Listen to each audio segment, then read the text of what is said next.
नमस्कार, मी स्मितल मिलिंद चव्हाण सेलिब्रिटी प्रमोटर्समध्ये आपल्या सगळ्यांचं स्वागत करते. अरे देवा, हे काय आहे इथे?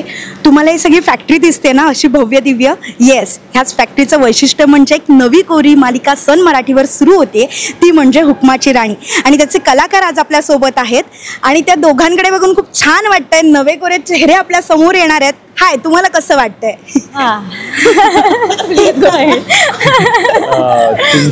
तुमच्याकडनं एक वेगळीच एनर्जी मिळाली आणि खूप छान वाटतंय. खूप एक्साइटेड आहोत आम्ही आणि थोडंसं नर्वसनेस आहे की पहिल्यांदा एका मुख्य भूमिकेत आणि एक आगळं वेगळं कॅरेक्टर करतोय.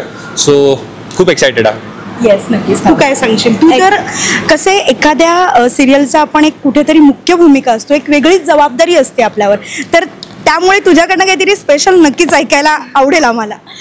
हो, ॲक्च्युली खूप प्रेशराइज्ड फील होतं, पण मला असं वाटतं की आमचे प्रोड्युसर्स आणि डिरेक्टर्स इतके सांभाळून घेणारे आहेत की त्यांनी मला कधीच असं प्रेशराईज केलं नाही की बाबा तुझ्यावरती ही जबाबदारी आहे, एक मालिका तू पेलवतेस वगैरे. पण कारण माझं ते इतकं पॅम्परिंग करतायत किंवा मी जरी हो मी राणी आहे सेटवरती ते आहे आणि खूप अनयुज्युअल असं एक हे राणीचं कॅरेक्टर आहे की जशी मी आहे की बाबा पिटीट बॉडी आणि हाईट माझी, पण मी हिरोईक गोष्टी करते. जसं तुम्ही प्रोमोमध्ये पाहिलं की जॅकेट फ्लिप करणार, क्रेनवरून खाली येणार, टशन देणार. इंद्रजीत सारख्या व्यक्तीला मी टशन देते. सो पण त्या टशनचं एक खूप जस्टिफाईड कारण असं आहे की तिला माणसांबद्दल खूप आपुलकी, खूप प्रेम, ती माणुसकी जपणारी आहे. तिला सगळ्यांच्या चेहऱ्यावरती आनंद पेरायचा आहे. ती लढते लोकांसाठी है ना,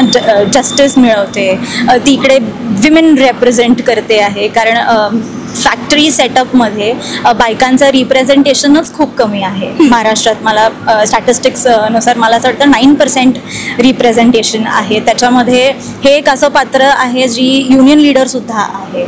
सो विमेन एम्पॉवरमेंट, फेमिनिझम, ते जे त्या सगळ्या गोष्टी ज्या आपण आज करू इच्छितो है ना, ज्याच्यासाठी आपण स्टँड करतो आपण सगळ्याच महिला, ते मला साकारायला मिळतंय. Is like a cherry on the cake. Yes, तू काय सांगशील? एक वेगळंच, जो आता मी बघितला छोटा शॉट, त्याच्यात असं एक वेगळंच बोलतोय कमी पण ते इशारो काफी असतं वगैरे, माहिती आहे ना, तशा टाईपमध्ये काहीतरी एक कॅरेक्टर आहे. काय सांगशील तुझ्या कॅरेक्टरबद्दल, त्या भूमिकेबद्दल? जसं राणीचं आपण म्हणू शकतो हाईट कम फाईट ज्यादा आहे, तसं इंद्रजितचं उलट आहे. इंद्रजित जरी तुम्हाला दिसताना थोडा लाईक जास्त त्याच्यात अग्रेसिव्ह दिसत असेल, पण त्याच्या अग्रेशन मागे वेगळं रिझन असतं. आता ते रिझन काय आहे, तो का तेवढा अग्रेसिव्ह आहे किंवा त्याची पद्धत का तशी आहे, हे तर सगळं तुम्हाला मालिकेत कळेल. पण मी एवढं सांगू इच्छितो की खूप जबाबदारी फील होते बिकॉज इंद्रजित विलन नाही आहे, बट दिसताना प्रोमोमध्ये कुठेतरी थोडंसं मिसअंडरस्टँडिंग ती होऊ शकतं, बट ती निगेटिव्ह शेड नाही आहे, ती त्याची काम करण्याची पद्धत आहे. पण आता ती पद्धत तशी का आहे, काय नाही आहे, हे सगळं तुम्हाला मालिकेतून कळेल. येस, म्हणजे इंद्रजितला नक्की कसं आहे ते शोधण्यासाठी आपल्याला मालिका आम्ही नक्की सगळे प्रेक्षक बघूच. कुठेतरी आपली भूमिका आणि आपण नकळत कनेक्ट होतो. म्हणजे आपण जे ॲक्च्युअल लाईफमध्ये तू वैभवी आहेस, तुम्ही अक्षय आहात, तर तुम्ही काय रिलेट करता ह्या कॅरेक्टरबद्दल एकमेकांशी, की ही भूमिकेमध्ये ना हे मला एकदम इझी झालं की हे माझ्यात कुठेतरी आहे, किंवा हे या भूमिकेकडून घेण्यासारखं आहे. Right right. तर तसं तर खूप डायव्हर्सिटी आहे राणी आणि माझ्यामध्ये, पण एक गोष्ट अशी आहे की ती खूप अल्लड आणि नाईव्ह असं एक कॅरेक्टर ते आहे, पण तेवढीच ती समजूतदार आणि तेवढंच ती विजडम असून सुद्धा त्याला एका किती सिम्पल वेमध्ये आपण पुट करू शकतो, हे मला वाटतं माझ्या आणि तिच्यामध्ये एक सिमिलॅरिटी आहे. येस. मी जेव्हा इंद्रजितचा अभ्यास करत होतो तेव्हा मी त्यात काही कॅरेक्टरिस्टिक्स लिहिल्या की या आहेत अक्षयमध्ये आणि या नाहीत. तर मला 2 गोष्टी अशा सापडल्या. एक म्हणजे वर्कोहॉलिक असणं. जसं आता मी काय सांगू, इथे 15-15 तास शूट चालू असतात आमचे, आणि सकाळी मॉर्निंगला जी 8 वाजता एनर्जी आहे, त्या सेम एनर्जी म्हणजे त्या एनर्जीमध्ये आम्ही मास्टर शूट करतो आणि नंतर संध्याकाळी 8-9 वाजता आम्ही क्लोज शूट करत असतो. सो सकाळी 9 वाजता जी एनर्जी, ज्या एनर्जीने मी मास्टर शूट केला, त्याच सेम एनर्जीने मला संध्याकाळी 9 वाजता क्लोज शूट करायचा आहे. सो वर्कोहॉलिक असणं आणि हजरजबाबीपणा ह्या 2 गोष्टी मला असं वाटतं इंद्रजितमध्ये आणि अक्षयमध्ये कॉमन आहेत. येस, नक्कीच. जसं की आता म्हटलं की मोस्टली ही सगळी अशी भव्य जी फॅक्टरी दिसते आणि हेच खूप अनोखी एक गोष्ट आहे ह्या मालिकेमध्ये. कसं असतं, सेटवर काही गोष्टी लगेच अवेलेबल होत असतात, तसं इथे तुम्हाला काय चॅलेंज पडतं असं वेगळं? एक तर आम्ही ज्या महिन्यामध्ये शूट करतोय, एप्रिल कड्याकाचं ऊन आहे, साताऱ्यात आम्ही शूट करतोय, त्यात आउटफिट्स बघा, सर ब्लेझर घालताय, मला हे जॅकेट घालावं लागतं, तर खूप उकाडा आणि त्या सगळ्या परिस्थितीमध्ये आम्ही शूट करतोय. आणि आम्ही रिअल लोकेशन्सवरती, जसं तुम्ही मेन्शन केलं, आम्ही शूट करतोय फॅक्टरी, तर ते जरा इनसाईडला आहे, म्हणजे आउटस्कट्सला झालं, म्हणून इझिली अवेलेबल होणाऱ्या गोष्टी इथे नाही आहेत. जसं की शेजारीच गेलो आणि काहीतरी थंड घेऊन आलो, ताक घेऊन आलो, दही घेऊन आलो, अशा सगळ्या गोष्टी इथे काही अवेलेबल होत नाही आहेत. तर जे काही लिमिटेड रिसोर्सेस आमच्याकडे आहेत, तरीसुद्धा आमचं प्रोडक्शन इतकं काळजी घेत आहे आमच्या सगळ्यांची, तरी जे काही लिमिटेड रिसोर्सेसमध्ये आहे आम्ही करतोय शूट. येस. सो मला एक किस्सा आठवला की आम्ही फॅक्टरीमध्ये शूट करत होतो आणि आम्हाला काहीतरी मशीन रिपेअर करायची होती मला. सो ते करत असताना काही गोष्टी, आता आपल्याला, आपण तिथे डे टू डे लाईफमध्ये आपण तिथे काम करत नसतो, सो तिथल्या कामगारांची हेल्प घेऊन आम्ही कशा तरी गोष्टी तिथे मॅनेज केल्या. सो हे एक आहे की रिअल लोकेशन्सवर शूट करताना आपण म्हणतो की एनर्जी मिळते वगैरे, या सगळ्या गोष्टी आहेत, but at the same time difficulties पण खूप जास्त येतात आणि त्यांना टॅकल करण्यासाठी आमचं प्रोडक्शन खूप व्यवस्थित आम्हाला सपोर्ट करत असतं. सो मजा येते हे करता. शेवटी टीमवर्क असते, त्याच्यामुळेच खूप छान असं सक्सेसफुल प्रोडक्ट एक बाहेर दिसत असतं आम्हा प्रेक्षकांना. आता तुम्ही जसं म्हणाल की कामगारांसोबत एक आपल्याला कुठेतरी, आता तुम्ही इथे फॅक्टरीत काम करत असताना साहजिक आहे की ते स्वतःचं काम चालू असणार आहे एका साईडनं, तर त्यांच्याकडनं असा कुठला गुण आहे की जो तुम्हाला पटकन आवडला किंवा तुझ्या त्या कॅरेक्टरसाठी तुला तो उपयोगी पडला? किंवा कारण एवढ्या, जसं की आता तुम्ही शूट करताय पण ते तिथे वर्षानुवर्ष तिथेच काम करताय. करेक्ट. तर आम्ही जेव्हा शूट करतो ना, तेव्हा लाईव्ह लोकेशन्सवरती शूट करतो, आजूबाजूला रिअल कामगार शूट त्यांचं काम करत असतात, पण ते इतके अकॉमोडेटिंग आहेत आम्हाला घेऊन की ते आम्हाला आमची स्पेस देतात, पण स्वतःचं काम मात्र ते सोडत नाहीत. तर ही एक खूप कॉम्प्लिमेंट करणारी गोष्ट आहे की बाबा काहीही झालं इथे, कारण जर आपण पाहिलं सामान्य लोकांना असं होऊ शकतं ना, अरे शूटिंग चालली आहे, काय मजा चालली आहे वगैरे, म्हणजे आपलं काम सोडून बघत बसतील वगैरे, पण नाही, खूप डेडिकेटेडली ते आपलं काम करतात. 8 तास ते व्यवस्थित काम करतील, ते आमच्यामध्ये इंटरफिअर करणार नाहीत आणि आम्हालाही त्यांच्यामध्ये होऊ देणार नाहीत. सो ही एक मस्त क्वालिटी आहे त्यांची. तुम्ही तर इथे म्हणजे चालवताय कामगारांना कुठेतरी तर तुम्ही काय सांगाल की तुम्ही कितीही त्यांच्यावर एक पद्धतीने एक असं बॉसिंग असं असतं, तरी पण एक कामगारांचा गुण असतो की बघा ना, तुम्ही बॉसिंग करतायत, पण आम्ही एक छोटासा शॉटमध्ये बघितलं, ते आपलं काम सोडत नाहीयेत, एखादा माणूस निघूनही गेला असता. मला एक गोष्ट ह्या लोकांची आवडते की हे ना खूप काइंड असतात. म्हणजे जसं आपल्याकडे आपण सोफिस्टिकेटेड लोकांचं असं असतं की हे माझं काम नाही, हे मी नाही करणार, बट मी तिथे काम करत असताना जर कोणाकडे काही हेल्प मागितली ना, तर दे आर लाईक की हां ठीक आहे ना. आता मला काही गोष्टींची रिक्वायरमेंट असेल तर हे प्रोडक्शनचं काम आहे, बट आता प्रोडक्शनवाला तिथे कोणी अवेलेबल नसेल आणि मी त्या लोकांना सांगितलं की दादा मला जरा हे हवं, तर दे आर लाईक, असं नाही की मग तुमच्या प्रोडक्शनला सांगा, खूप काइंड आहेत. ही गोष्ट मला त्यांची आवडते की ते हेल्पफुल असतात खूप. खरंच मग प्रेक्षकांना खूप असं वेगळं काहीतरी बघायला मिळणार आहे, सगळ्यांना उत्सुकता तर आहेच त्याची. आता आपल्याला एखादं काम मिळतं तेव्हा सगळ्यात महत्त्वाचे आपले कुठेतरी घरचे असतात किंवा नकळत त्यांची आठवण असते, त्यांचे नातेवाईक किंवा सगळेच आपले फ्रेंड सर्कल.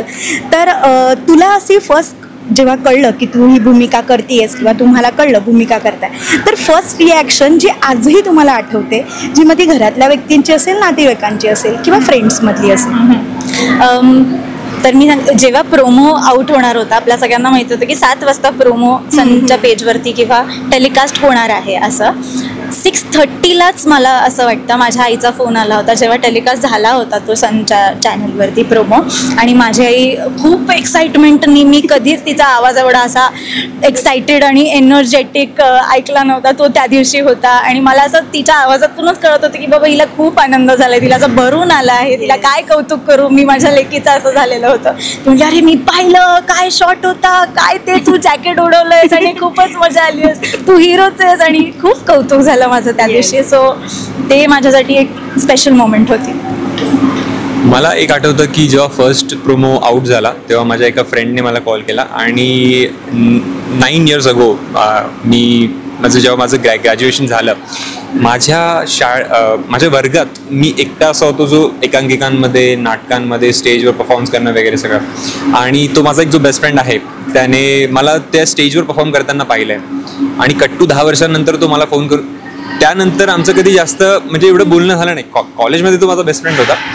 त्याने मला कट्टू 10 वर्षानंतर प्रोमो बघितल्यावर फोन केला की अरे यार you have come a long way. मी तुला यार स्टेज मला लिटरली बोलतो रिकॉल होतं की मी तुला स्टेजवर परफॉर्म करताना मिमिक्री करताना बघितलं आणि मी तुला आज स्क्रीनवर मुख्य भूमिकेत बघणार आहे. हा म्हणजे प्रयत्न करायचो. सो फेवरेट काय होतं मला ऐकायला नक्की आवडणार आहे आमच्या मी ना ऍक्च्युली मिमिक्रीच्या म्हणजे आता काय बोलू की मी एवढा शाहरुख खान बघितलाय की कधी कधी म्हणजे लिटरली एक सीन आहे तो आता मी त्याच्याबद्दल जास्त बोलू शकत नाही. त्याच्यात मला हिला ओरडायचं होतं तर ते literally Rani you just shut up. तर ते असं लिटरली एवढा मी शाहरुख खान गिळलाय असं. म्हणजे मला काही जेव्हा मी ऍक्टिंग शिकायचो मला टीचर सांगायचे की तू शाहरुख खानला बघू नकोस आता कारण रिअल माझं तसं होऊन जायचं की गेट आउट असं निघून जायचं. सो तर त्याने मला सांगितलं की you have come a long वे आणि मला ते खूप हिट झालं यार की हा यार seriously I have come a long वे.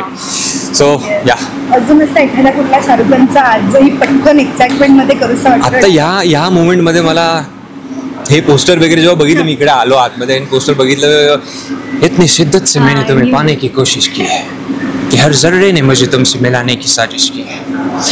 आता मला आठवत नाही बाकीची लाईन. सो हे बघितल्यानंतर मला ते अचानक क्लिक झालं. येस नाही पण आहे हा खरंच गिळलाय खूप छान खूप छान. शेवटी कुठेतरी भूमिका साकारताना एक केमिस्ट्री गरजेची असते आणि ती हळूहळू बिल्ड होत असते. तर तुमच्या केमिस्ट्रीबद्दल काय सांगाल? कितपत एकमेकांना ओळखलात किंवा काय असा एखादा गुण आहे की हे तू करू नको किंवा हे करत जा असं काही असतं का सेटवर? दोघांची मजा मस्ती असेल किंवा थोडंसं असंही असेल सांगणं एकमेकांना? तसं मला वाटतं की आमच्यामध्ये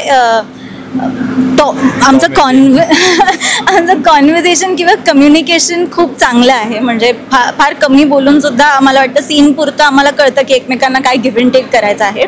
पण झालं असं आहे आता की पात्र आमची अशी आहेत ना बँटरवाली तर आमच्यामध्ये पण आता ते उतरायला लागलं की आम्ही टॉम अँड जेरी टाईपच गोष्टी करायला लागलोय की मग काय हा अक्षय म्हणजे आता आम्ही सेटवरती पण चांगलं वाटतं ना तुला मी उन्हामध्ये तिकडे तापात शॉट करते आणि तू एसी मध्ये बसलायस वगैरे अशा गोष्टी आमच्यामध्ये आता होत आहेत. काही सीन्स मध्ये असं असतं की मी कारमध्ये असतो ती बाहेर असते आणि कारमध्ये एसी लावून मध्ये बसलेला असतो. कधी लाईट चुकला कधी कॅमेराच रोल नाही झाला किंवा अशा काही इश्यू रिटेक होतात.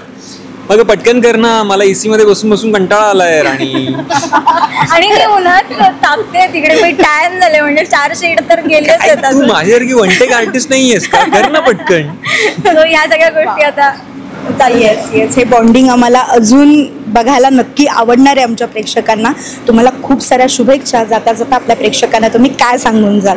येस हा जो तू श्वास घेतलास त्यातच सगळं कळतंय की आपले प्रेक्षक तुम्हाला नक्की साथ देणार आहेत. पण तुम्ही जाता जाता त्यांना काय सांग? येस मला एवढंच सगळ्यांना सांगायचं आहे की एक नवीन मालिका आम्ही दोघंही घेऊन येत आहोत. आमच्यासाठी ही एक मोठं माइलस्टोन आहे. आमच्यासाठी खूप इम्पॉर्टंट अशी एक सन मराठीवरची हुकुमाची राणी ही मालिका आम्ही घेऊन येत आहोत. जसं तुम्ही बाकी सन मराठीच्या मालिकांना भरभरून प्रेम दिलं आहे तसंच आमच्यासुद्धा मालिकेला द्याल अशी आम्ही अपेक्षा करतो.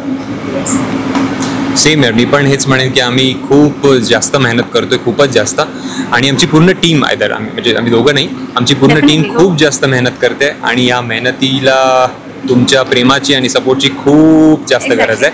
करतोच आम्ही तुमच्यासाठी नाहीतर देयर इज नो पॉइंट. खूप जास्त गरज आहे आणि आम्हाला आशा आहे की हे प्रेम आणि हा सपोर्ट आम्हाला मिळेल. थँक्यू. तुम्हा राणी आणि राजाला दोघांना खूप साऱ्या शुभेच्छा.